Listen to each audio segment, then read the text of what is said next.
سل بنی اسرائیل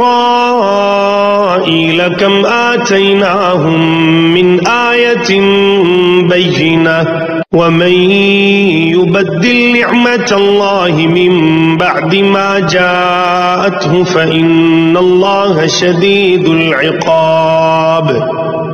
بنی اسرائیل سے پوچھو تو کہ ہم نے انہیں کس قدر روشن نشانیاں عطا فرمائیں، اور جو شخص اللہ تعالیٰ کی نعمتوں کو اپنے پاس پہنچ جانے کے بعد بدل ڈالے وہ جان لے کہ اللہ تعالیٰ بھی سخت عذابوں والا ہے۔ زُيِّنَ لِلَّذِينَ كَفَرُوا الْحَيَاةُ الدُّنْيَا وَيَسْخَرُونَ مِنَ الَّذِينَ آمَنُوا وَالَّذِينَ اتَّقَوْا فَوْقَهُمْ يَوْمَ الْقِيَامَةِ وَاللَّهُ يَرْزُقُ مَن يَشَاءُ بِغَيْرِ حِسَابٍ۔ کافروں کے لیے دنیا کی زندگی خوب زینت دار کی گئی ہے، وہ ایمان والوں سے ہنسی مذاق کرتے ہیں، حالانکہ پرہیزگار لوگ قیامت کے دن ان سے اعلیٰ ہوں گے۔ اللہ تعالیٰ جسے چاہتا ہے بے حساب روزی دیتا ہے۔ كان الناس أمة واحدة فبعث الله النبيين مبشرين ومنذرين وأنزل معهم الكتاب بالحق ليحكم بين الناس فيما اختلفوا فيه وما اختلف فيه إلا الذين أوتوه من بعد ما جاءتهم البينات بغيا بينهم فهدى الله الذين آمنوا لما اختلفوا فيه من الحق بإذنه والله يهدي من يشاء إلى صراط مستقيم۔ دراصل لوگ ایک ہی گروہ تھے، اللہ تعالیٰ نے نبیوں کو خوشخبریاں دینے اور ڈرانے والا بنا کر بھیجا اور ان کے ساتھ سچی کتابیں نازل فرمائیں تاکہ لوگوں کے ہر اختلافی امر کا فیصلہ ہو جائے، اور صرف انہی لوگوں نے جنہیں کتاب دی گئی تھی اپنے پاس دلائل آ چکنے کے بعد آپس کے بغض و عناد کی وجہ سے اس میں اختلاف کیا، اس لیے اللہ پاک نے ایمان والوں کی اس اختلاف میں بھی حق کی طرف اپنی مشیت سے راہبری کی، اور اللہ جس کو چاہے سیدھی راہ کی طرف رہبری کرتا ہے۔ ام حسبتم ان تدخلوا الجنة ولما يأتكم مثل الذين خلوا من قبلكم مستهم البأساء والضراء وزلزلوا حتى يقول الرسول والذين آمنوا معه متى نصر الله ألا إن نصر الله قريب۔ کیا تم یہ گمان کیے بیٹھے ہو کہ جنت میں چلے جاؤ گے، حالانکہ اب تک تم پر وہ حالات نہیں آئے جو تم سے اگلے لوگوں پر آئے تھے، انہیں بیماریاں اور مصیبتیں پہنچیں، اور وہ یہاں تک جھنجھوڑے گئے کہ رسول اور اس کے ساتھ کے ایمان والے کہنے لگے کہ اللہ کی مدد کب آئے گی؟ سن رکھو کہ اللہ کی مدد قریب ہی ہے۔ يسألونك ماذا ينفقون قل ما أنفقتم من خير فللوالدين والأقربين واليتامى والمساكين وابن السبيل وما تفعلوا من خير فإن الله به عليم۔ آپ سے پوچھتے ہیں کہ وہ کیا خرچ کریں، آپ کہہ دیجئے جو مال تم خرچ کرو وہ ماں باپ کے لیے ہے، اور رشتہ داروں اور یتیموں اور مسکینوں اور مسافروں کے لیے ہے، اور تم جو کچھ بھلائی کرو گے اللہ تعالیٰ کو اس کا علم ہے۔ كتب عليكم القتال وهو كره لكم وعسى أن تكرهوا شيئا وهو خير لكم وعسى أن تحبوا شيئا وهو شر لكم والله يعلم وأنتم لا تعلمون۔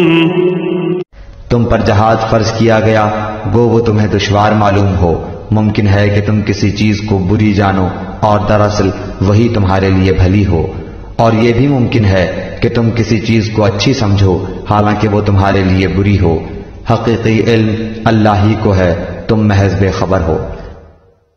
يسألونك عن الشهر الحرام قتال فيه قل قتال فيه كبير وصد عن سبيل الله وكفر به والمسجد الحرام وإخراج أهله منه أكبر عند الله والفتنة أكبر من القتل ولا يزالون يقاتلونكم حتى يردوكم عن دينكم إن استطاعوا ومن يرتدد منكم عن دينه فيمت وهو كافر فأولئك حبطت أعمالهم في الدنيا والآخرة وأولئك أصحاب النار هم فيها خالدون۔ لوگ آپ سے حرمت والے مہینوں میں لڑائی کی بابت سوال کرتے ہیں، آپ کہہ دیجئے کہ ان میں لڑائی کرنا بڑا گناہ ہے، لیکن اللہ کی راہ سے روکنا، اس کے ساتھ کفر کرنا اور مسجد حرام سے روکنا اور وہاں کے رہنے والوں کو وہاں سے نکالنا اللہ کے نزدیک اس سے بھی بڑا گناہ ہے، یہ فتنہ قتل سے بھی بڑا گناہ ہے۔ یہ لوگ تم سے لڑائی بھڑائی کرتے ہی رہیں گے یہاں تک کہ اگر ان سے ہو سکے تو تمہیں تمہارے دین سے مرتد کر دیں، اور تم میں سے جو لوگ اپنے دین سے پلٹ جائیں اور اسی کفر کی حالت میں مریں ان کے اعمال دنیاوی اور اخروی سب غارت ہو جائیں گے، یہ لوگ جہنمی ہوں گے اور ہمیشہ ہمیشہ جہنم میں ہی رہیں گے۔ ان الذين آمنوا والذين هاجروا وجاهدوا في سبيل الله اولئك يرجون رحمة الله والله غفور رحيم۔ البتہ ایمان لانے والے، ہجرت کرنے والے، اللہ کی راہ میں جہاد کرنے والے ہی رحمت الہی کے امیدوار ہیں، اللہ تعالی بہت بخشنے والا اور بہت مہربانی کرنے والا ہے۔ يسألونك عن الخمر والميسر قل فيهما إثم كبير ومنافع للناس وإثمهما أكبر من نفعهما ويسألونك ماذا ينفقون قل العفو كذلك يبين الله لكم الآيات لعلكم تتفكرون۔ لوگ آپ سے شراب اور جوئے کا مسئلہ پوچھتے ہیں، آپ کہہ دیجئے ان دونوں میں بہت بڑا گناہ ہے، اور لوگوں کو اس سے دنیاوی فائدہ بھی ہوتا ہے، لیکن ان کا گناہ ان کے نفع سے بہت زیادہ ہے۔ آپ سے یہ بھی دریافت کرتے ہیں کہ کیا کچھ خرچ کریں، تو آپ کہہ دیجئے حاجت سے زائد چیز۔ اللہ تعالیٰ اسی طرح اپنے احکام صاف صاف تمہارے لیے بیان فرما رہا ہے تاکہ تم سوچ سمجھ سکو۔ فی الدنیا والآخرة ويسألونك عن اليتامى قل إصلاح لهم خير وإن تخالطوهم فإخوانكم والله يعلم المفسد من المصلح ولو شاء الله لأعنتكم إن الله عزيز حكيم۔ دنیا اور آخرت کے امور کو اور تجھ سے یتیموں کے بارے میں بھی سوال کرتے ہیں، آپ کہہ دیجئے کہ ان کی خیر خواہی بہتر ہے، تم اگر ان کا مال اپنے مال میں ملا بھی لو تو وہ تمہارے بھائی ہیں، بدنیت اور نیک نیت ہر ایک کو اللہ خوب جانتا ہے، اور اگر اللہ چاہتا تو تمہیں مشقت میں ڈال دیتا، یقیناً اللہ تعالیٰ غلبے والا اور حکمت والا ہے۔ ولا تنكحوا المشركات حتى يؤمن ولأمة مؤمنة خير من مشركة ولو أعجبتكم ولا تنكحوا المشركين حتى يؤمنوا ولعبد مؤمن خير من مشرك ولو أعجبكم أولئك يدعون إلى النار والله يدعو إلى الجنة والمغفرة بإذنه وَيُبَيِّنُ آيَاتِهِ لِلنَّاسِ لَعَلَّهُمْ يَتَذَكَّرُونَ۔ اور شرک کرنے والی عورتوں سے تاوقتے کہ وہ ایمان نہ لائیں تم نکاح نہ کرو۔ ایمان والی لونڈی بھی شرک کرنے والی آزاد عورت سے بہت بہتر ہے، گو تمہیں مشرکہ ہی اچھی لگتی ہو۔ اور نہ شرک کرنے والے مردوں کے نکاح میں اپنی عورتوں کو دو جب تک کہ وہ ایمان نہ لائیں۔ ایمان والا غلام آزاد مشرک سے بہتر ہے، گو مشرک تمہیں اچھا لگے۔ یہ لوگ جہنم کی طرف بلاتے ہیں اور اللہ جنت کی طرف، اور اپنی بخشش کی طرف اپنے حکم سے بلاتا ہے۔ وہ اپنی آیتیں لوگوں کے لیے بیان فرما رہا ہے تاکہ وہ نصیحت حاصل کریں۔ وَيَسْأَلُونَكَ عَنِ الْمَحِيضِ قُلْ هُوَ أَذًى فَاعْتَزِلُوا النِّسَاءَ فِي الْمَحِيضِ وَلَا تَقْرَبُوهُنَّ حَتَّى يَطْهُرْنَ فَإِذَا تَطَهَّرْنَ فَأْتُوهُنَّ مِنْ حَيْثُ أَمَرَكُمُ اللَّهُ إِنَّ اللَّهَ يُحِبُّ التَّوَّابِينَ وَيُحِبُّ الْمُتَطَهِّرِينَ۔ آپ سے حیض کے بارے میں سوال کرتے ہیں، کہہ دیجئے کہ وہ گندگی ہے، حالت حیض میں عورتوں سے الگ رہو، اور جب تک وہ پاک نہ ہو جائیں ان کے قریب نہ جاؤ۔ ہاں جب وہ پاک ہو جائیں تو ان کے پاس جاؤ جہاں سے اللہ نے تمہیں اجازت دی ہے۔ اللہ توبہ کرنے والوں کو اور پاک رہنے والوں کو پسند فرماتا ہے۔ نساؤکم حرث لکم فأتوا حرثکم انا شئتم وقدموا لأنفسکم واتقوا اللہ واعلموا انکم ملاقوہ وبشر المؤمنین۔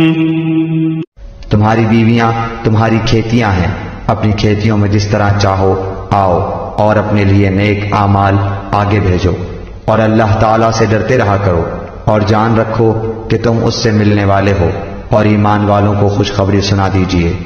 وَلَا تَجْعَلُوا اللَّهَ عُرْضَةً لِأَيْمَانِكُمْ أَن تَبَرُّوا وَتَتَّقُوا وَتُصْلِحُوا بَيْنَ النَّاسِ وَاللَّهُ سَمِيعٌ عَلِيمٌ۔